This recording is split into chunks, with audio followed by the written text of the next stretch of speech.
जय शिवराय जय शंभूराजे. मी पूनम आणि ही माझी फ्रेंड रक्षंदा. आम्ही चाललोय श्रीसृष्टीला. संडे म्हटला की भटकंती नक्कीच आणि आमची ट्रॅव्हलिंगची पद्धती वेगळी. मेट्रो ओला करून फायनली पोहोचलोच.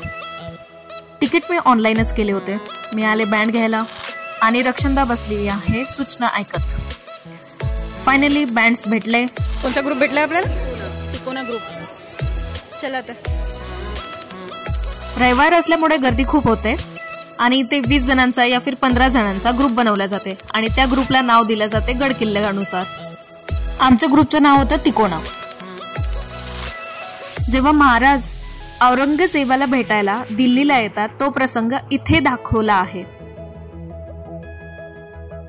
पुढे आपण आज्ञापत्र पाहणार आहोत. या महामानवाचं वर्णन करावं तरी कसं?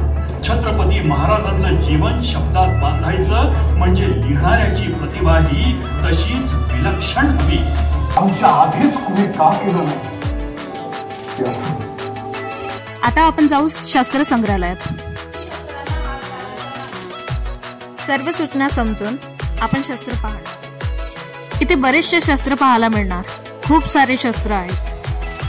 त्यात पोप, तलवार, खड्डा, भाले, बंदुकी हे सर्व शस्त्र इथे आहेत. खूप सुंदर महाराजांची पेंटिंग आहे इथे. पुढे आपण सिंहासनाधीश्वर इथे जात आहे. इथे महाराजांच्या दरबारात असणारे मानचिन्ह आहेत. त्यात राजदंड, अश्वपुच्छ, तराजू, मोरचेल, सूर्यपान, माही मरातब, छत्र, चामर हे आहेत. इथे प्रत्येक कोपऱ्यात, प्रत्येक भिंतींवर महाराजांचा इतिहास, महाराजांची पेंटिंग, महाराजांचा गौरव दाखवला आहे. हे तुम्हाला सर्व पाहायला इथे मिळेल. जगाच्या इतिहासात अनेक शूरवीर सेनानी, योद्धे, राजे होऊन गेले, परंतु या सर्वांमध्ये छत्रपती शिवाजी महाराजांचे स्थान सदैव अग्रस्थायी असेल. त्यांनी केलेले अलौकिक पराक्रम, प्रत्येक मोहिमेत सेनेच्या अग्रस्थानी राहून केलेले नेतृत्व आणि त्यांनी मिळवलेले आपल्या प्रजेचं प्रेम हे नेहमीच अजोड राहील.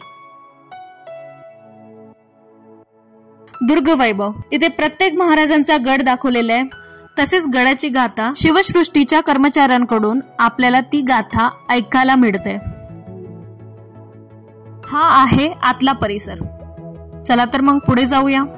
शिवसृष्टीच्या मोठ्या हॉलमध्ये इथे सुंदर आणि भव्य अशा महाराजांच्या पेंटिंग्स आहेत.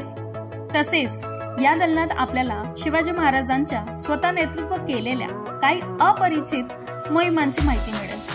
त्यात आहे वनी दिंडोरी, मुधोळ, किंजळगड, उंबरखेड, कोल्हापूर आणि जावली या सर्वांचा इतिहास आहे. ही आहे शिवसृष्टी. आता आपण जाणार आहे गोमुखी गंगासागर आणि भवानी मातेच्या मंदिरात. आम्हाला पूर्ण शिवसृष्टी बघण्यासाठी 4 तास लागतात.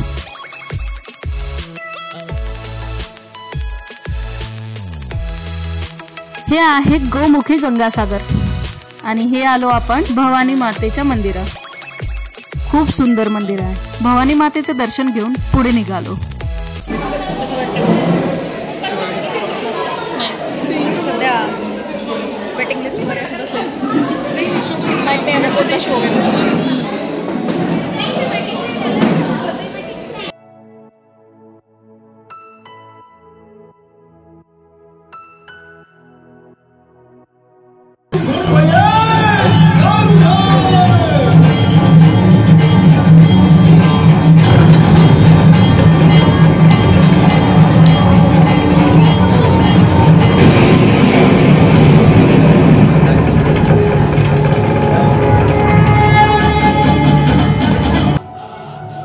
राज्य व्हावे ही तो श्रींची इच्छा.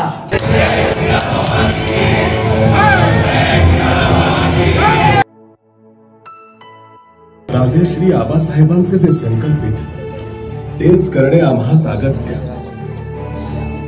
आज या कालकुबीच्या निमित्ताने आमच्या भोसले घराण्याच्या 3ही पिढ्यांशी आपली भेट झाली.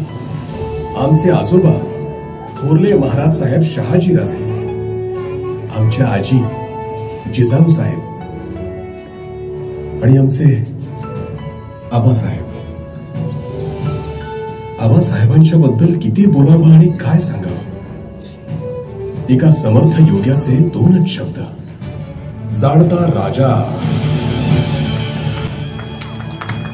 या शिवसृष्टीत किती त्यांचे आभार आणि पराक्रम अनुभवलेच आहे.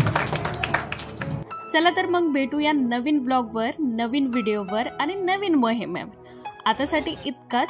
जय शिवराय, जय शंभूराजे. Bye bye.